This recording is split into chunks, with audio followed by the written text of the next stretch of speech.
Hello, hey. Thank you for allowing this process to continue forward. This afternoon I'm in a lovely space to make a video, and assisting me is my buddy James Iwan. Right away I just want to begin with starting out with appreciating your concerns for the safety of the girls and about my continued sobriety and what's going on in my life that makes me stable and okay for the kids to be around. I'll start by coming into the most recent of victories with my employment at Adult Teen Challenge, and being able to keep this employment. I had to have undergo this process called a step aside by the Department of Human Services of Minnesota. This means that because I have a criminal record which involves a number of felonies, one is a drug felony, second-degree possession charge, and that's why I was placed into custody. That's why I went into Teen Challenge. That's why this whole ball got rolling with where we are today. Okay, in order to have the state of Minnesota Department of Human Services allow for disqualification of felonies to be set aside so that you can continue to work with vulnerable adults, the process entails retrieving all documents of police reports, records, accomplishments, certificates, completion of treatments, and everything that had to do with pre-sentence investigations, and what I had to do in order from my arrest to completing treatments, to completing halfway houses, to completing sentencing order conditions, and there's been a lot of this kind of stuff. Due to, for the most part, because of 3 violations of order protection violations that happened during our CHIPS cases with Quinn. Quinn, at different times, at different CPS cases, in different levels of her addiction, would trump up these order protections, petitions, get them signed by the judge, and I would not be allowed to be at home. And then she would continue in her addiction without me being there to object or to correct. Not always, certainly not free from this blame. There was a lot of times when I myself was in addiction and just as culpable in my actions as Queen was. However, going through this process and digging back into the past one last time for the Department of Human Services and to keep this job at Adult Teen Challenge in Alexandria, Minnesota, I'm happy to revisit this briefly with you so that you can kind of see a couple different things that kind of proves that in these arrests, in these incidences, and during these times in these CPS cases, I was in fact doing my best to protect the girls and to protect Quinn, as she was a danger to herself and a danger to the kids. Most importantly, is an arrest that happened while I was knowingly breaking an order protection violation, being back at the house because Quinn was pregnant with Jeremiah and using drugs at the same time with an individual she was having a relationship. I found out about this, went to the house, and it was very, very, very crazy. That involved a bunch of police investigation, but just take a situation that was not very good and kind of shorten the description of the incident. I just really want to make the point that Quinn was a danger to the girl. She was pregnant using drugs.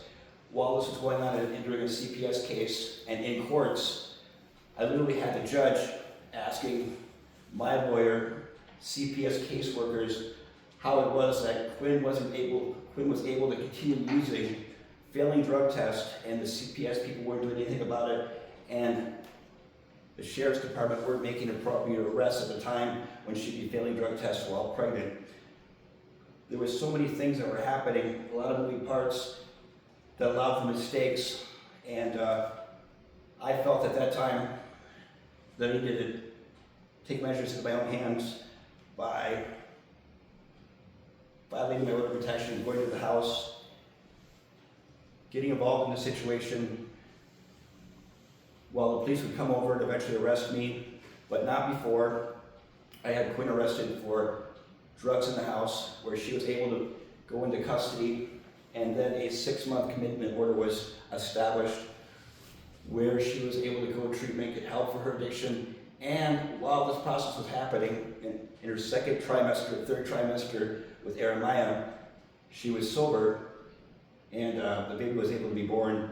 Unlike Persephone, where Quinn was using drugs the entire pregnancy and delivered the child, and the child was taken into protective custody at the hospital. Quinn was released with the baby.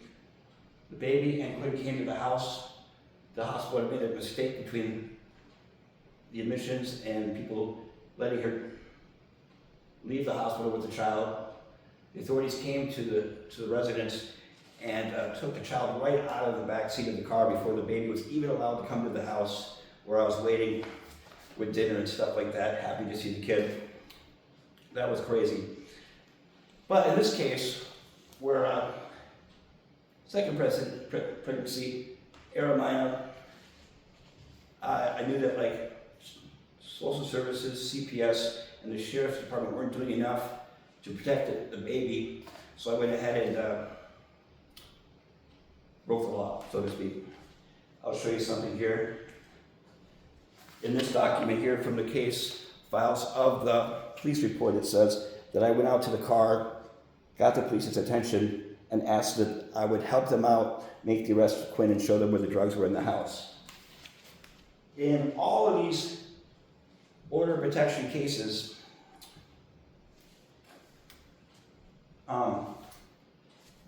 that Quinn would have against me,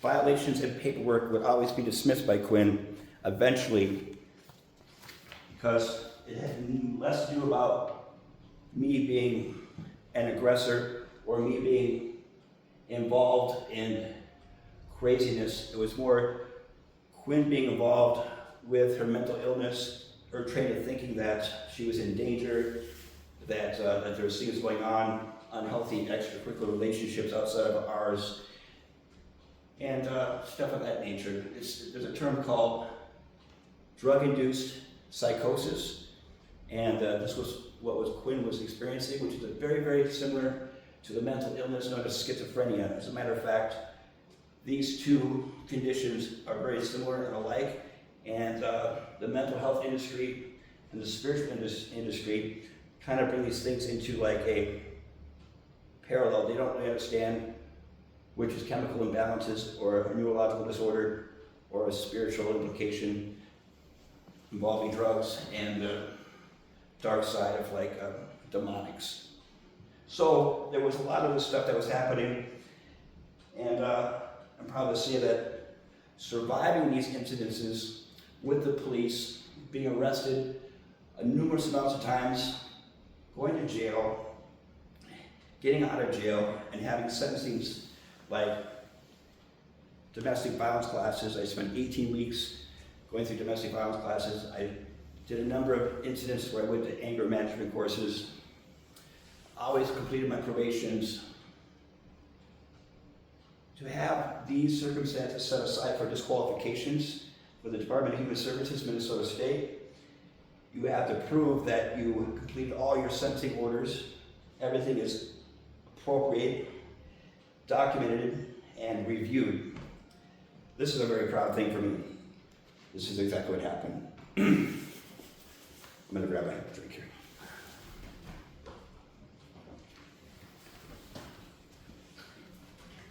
So thank you.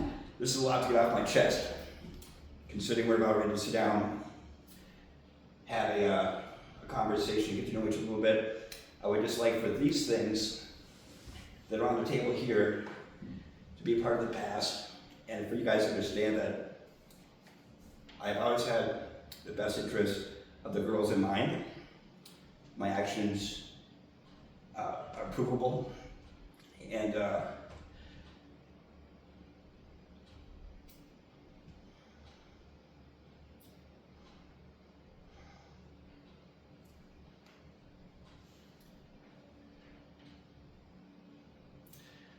And now is a great opportunity to move forward with the girls.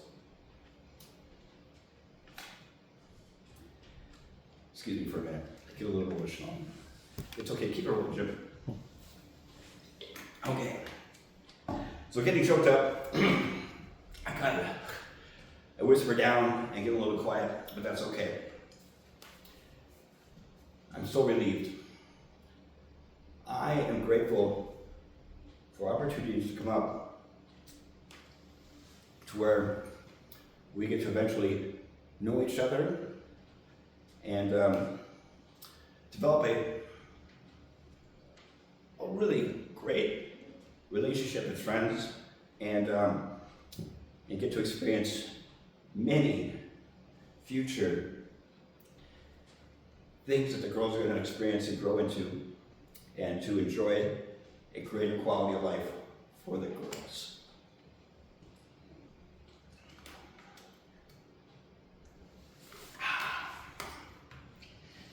A number of things that I did while I was in treatment was I would take as many extracurricular courses that were certifiable and that I could use to show the courts that I was worthy of getting a dispositional downward departure. I was looking at 7 years in prison for a second-degree drug charge. Had I not chose to go into treatment, I probably would be still in prison.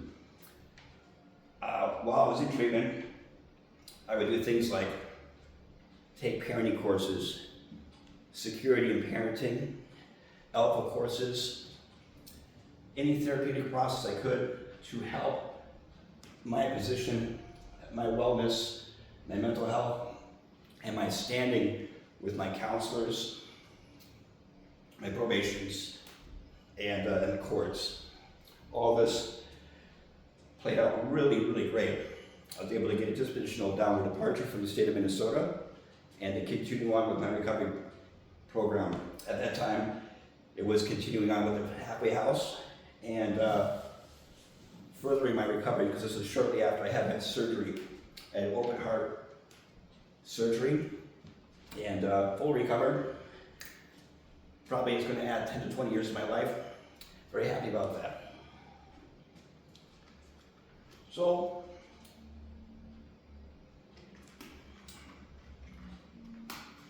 some of the things that I'm most excited about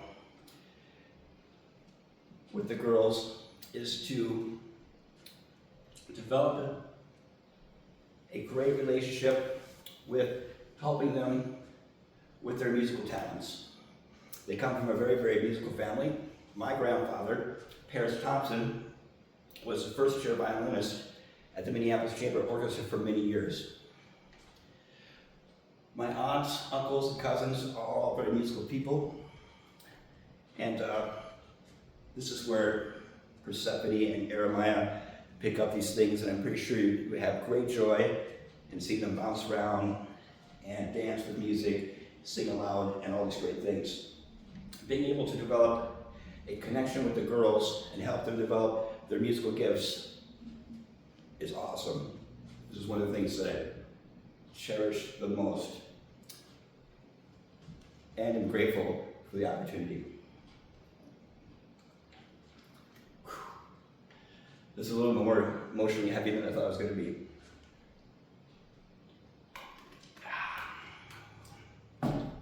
So, respectively considering Ben, the counselor, Ben has been so great. Getting to know Ben, he is even responsible for a letter of recommendation that he wrote on my behalf for the Department of Human Services to get it set aside for my disqualifications. Right here I have a cover page of all my letters of recommendations that I had to give to DHS. In this letter of recommendation, I'll just read it. It says, starting with Ben Nesbitt, as he's my counselor who currently works with the Bulkers, my daughter's adopted parents, and my daughters. Ben helped navigate the adoption and has been provided counseling services to the family. This was a closed adoption. However, through extraordinary circumstances, I found my daughters while I was incarcerated at Douglas County Jail. My cellmate's wife grew up with a woman named Mrs. Volker that adopted both my daughters together. After I completed Teen Challenge Treatment Center in Duluth, I reached out to the parents. These kind and wonderful people allowed me the opportunity for a relationship with my daughters. Ben facilitates these means and supports my continued recovery journey. What's really cool about this is that this kind of outlines a process that's been in motion, but this process started with a lady, her name is Candace. She's the lady that came into Douglas County Jail and did my assessment that led to a recommendation for treatment. What's unique about this situation is that Candace now works as an LADC, which is a licensed and alcohol drug counselor at Teen Challenge. We now work together as colleagues. My friend James, right here, works as a journalist for the Daily Journal paper in Fergus Falls. He had to write the article by the BCA, the Drug Task Force, and the combined Sheriff's Departments, Grant County, Ottertail County. He wrote the article. He gave me a reference, including that article, that I added to this whole packet of information. The other letters of recommendation were simply co-workers that are really near and dear to me as we work together every day and help people, especially men, in recovery services at Teen Challenge. Okay. So, our meeting is coming up on the 23rd. I'm really excited. I wish this was more of an interactive Zoom situation where I could answer any questions that you might have before we have our meeting. My prediction is that this meeting will go down really well, and it'll be really nice to finally get to sit down and meet you guys.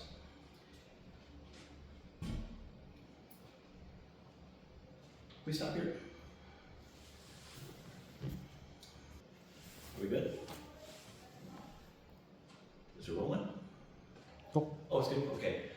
All right, thank you. Sorry, I had to take a little bit of a break because this is kind of a personal and kind of an overwhelming extension of my testimony, especially since I'm dealing directly with you guys who adopted the girls. So, one thing I really wanted to express deeply is getting to know Ben and working with him over these past 8 to 10 months, whatever it is that speaking with him weekly and every other week and so on has been really great insight and for me to get an understanding of who you people are and how well that you take care of the girls and what you're doing for them. Knowing that Ben was involved with the adoption process and continued counseling to help the girls with adoption traumas, behavioral disorders. Some of these behavioral disorders that Persephone has developed, in my understanding, diagnosable because of the situation with Quinn being pregnant and using drugs. These things are very, I would say, hard to look at for me, because at that time when Quinn was pregnant and we were together, there was so much of a struggle to keep her away from addiction and so many pitfalls that we went through and so much strife and stress, and I was never able to keep her away from drugs. Quinn is the type of person in her addiction, she's all in, so to speak. Addiction with certain individuals is harder than other individuals. Quinn is one of these people that has a very hard time in addiction.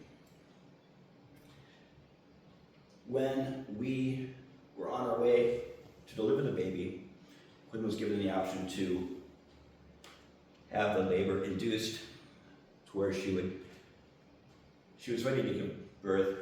The doctor wanted to induce her. We ended up driving in a few days early. Had we not chose that, and I was able to convince Quinn to stay back and to not use drugs, the baby wouldn't have been born with methamphetamine in its system. I gave Quinn every option to not go into induced labor, to not go to the hospital, to turn the car around, and so on. Moving backwards from delivery into where the doctors became suspicious of drug use, and this is typical with a lot of women who are in addiction and following through with their care with their pregnancy doctors. There was a situation where Quinn was supposed to have a second ultrasound appointment, and this appointment had been pushed back 8 or 9 different times. This was a red flag incident with the hospital. People in the hospital are very experienced with this kind of thing, and these are red flags. Typically, when people aren't willing to come in and grant their appointments for ultrasound to see the babies, because that's when you get drug tested, is your second ultrasound. It's just something the state of Minnesota does. In those weeks past missing the second appointment for ultrasound, helping Quinn out, finally getting straight enough so she could get into the hospital to have a second ultrasound, where she was eventually red flagged.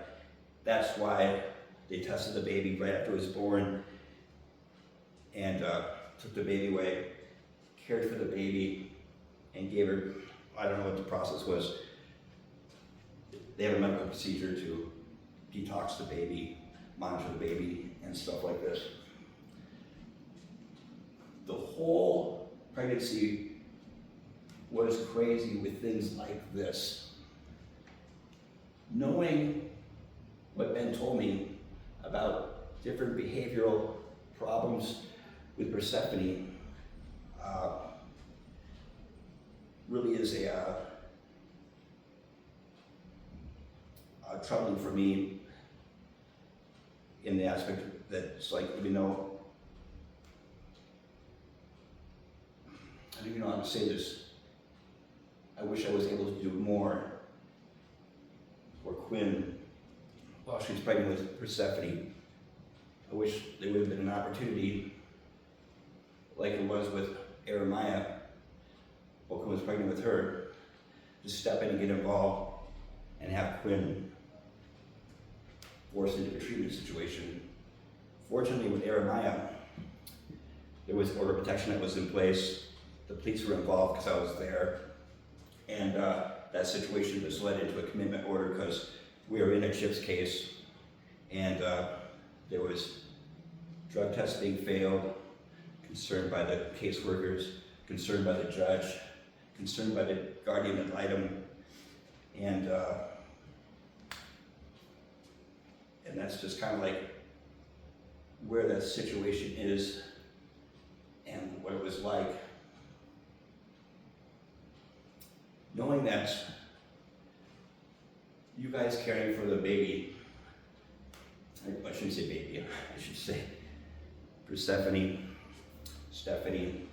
as she is now at her age, knowing that you guys are appropriating counseling and that you take extra special care for her needs and helping her navigate through her issues is a relief, because I've been in the dark about what these developments, where the kid is in her development, how these problems may have come to light, if at all. Learning through Ben that there has been some behavioral issues diagnosable, considering the pregnancy and Stephanie's exposure to drugs. It's been a topic of us working together, and yeah, again, I really don't know how to express how I'm in the present with this situation, other than I'm grateful that you take such good care of her. Moving forward, I would like any opportunity to assist in navigating through her behaviors by helping with the quality of life for her as much as I possibly can. Meaning, being present in her life, being available for her and Maya, doing things, but most importantly, having them understand that their father loves them.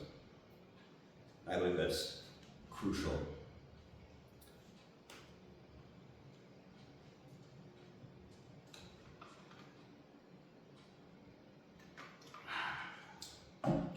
Wow, I'm able to get this off my chest, and I haven't even given the ball my eyes out completely yet.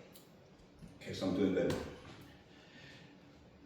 Future activities, musical stuff, spending time with the girls, whatever is possible, whatever those things look like, however the future develops, and as it happens, I'm willing to spend as much time with the girls as possible in coordination with your guys' permissions, with your parenting values, with your appropriating time, and possibly sharing holidays, birthdays, my being able to contribute to gifts and entertainment events, doing things. What's important to me is that while the kids are still young, fostering a relationship with them so that it's not so strange or weird for them to find me later on in life after an appropriate age in their later teenage years, let's say they're 18, they want to know who their father is, and all these years have gone by and there's nothing in between. I'm just so happy to be able to fill up the places in between so that they'll know me.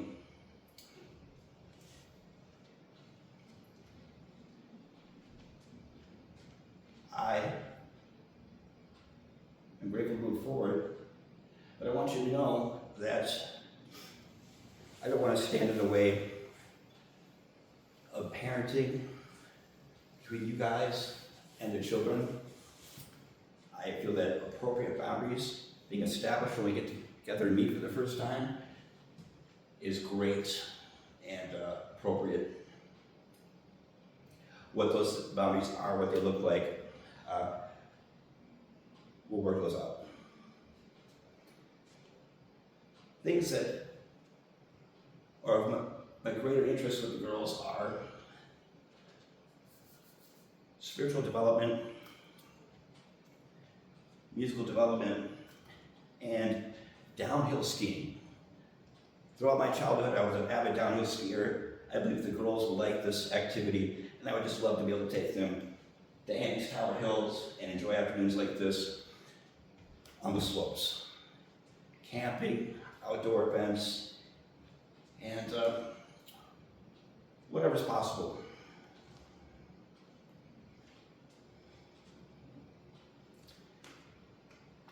Understanding that Persephone is receiving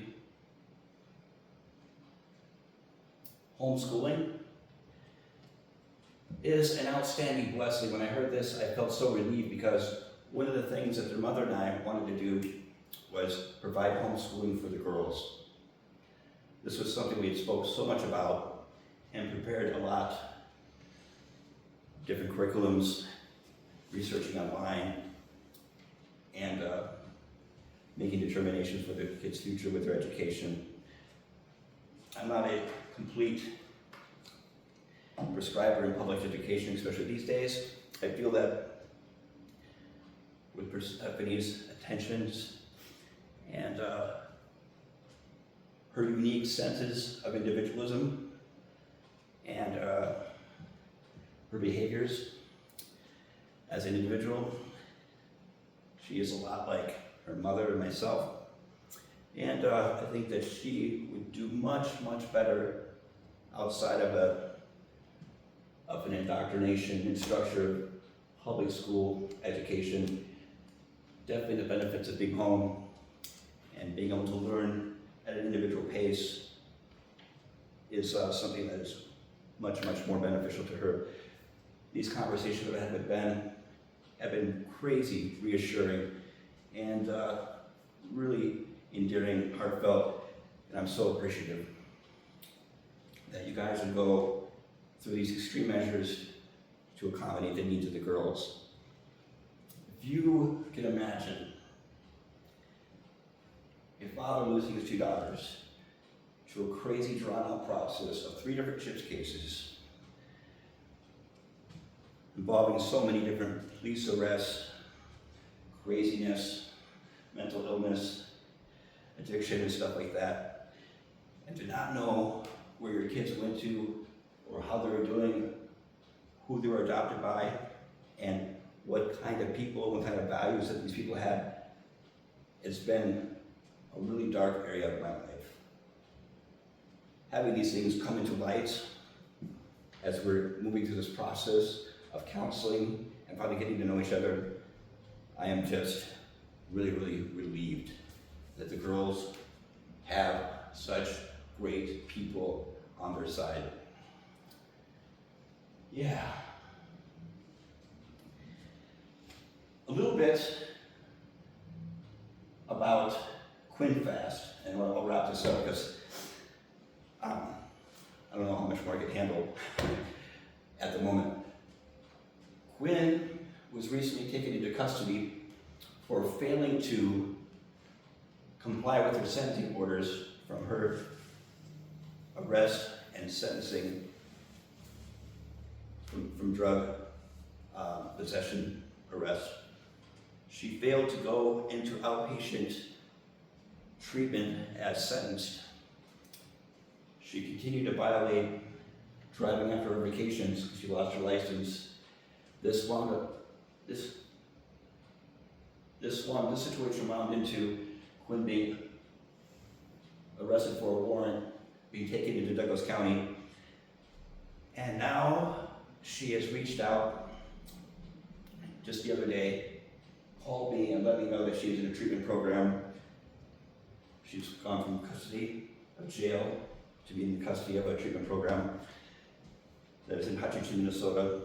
She is really excited about being in treatment, getting sober, and beginning a recovery process and building a testimony of her own. I'm going to support Quinn as much as I can while she's going through treatment and addressing her mental health and her addictions and her spiritual transformation. Hopefully, she is receptive to communicating more and possibly becoming involved with reaching out to you guys, maintaining some level of communication, and developing progress in her own recovery, which she might share with you. Those are my hopes, because I honestly believe that regardless of how bad things got during these times, Quinn is a very smart and intelligent person who is able to change her life around and to make great positive changes. With that, I just want to say that I'll see you on the 23rd. I'm going to make a couple other short videos about some other topics that aren't as heavy as all this. But this is me in the present with the Job Teen Challenge, helping men in recovery, where I'm at in my recovery, and not looking back, only forward. And my future is involved with helping other people, other men in recovery, and developing transitional housing for people that have completed treatment programs and stuff like that. It's a business I want to get into with a number of friends of mine, and more about that later. But those are just some of the future aspirations that are moving forward. A relationship with the daughters, getting to know you guys, and transitional housing as a business in the future. Until later, thank you very much. I appreciate you guys. I love you guys. I love the girls. I'll see you later.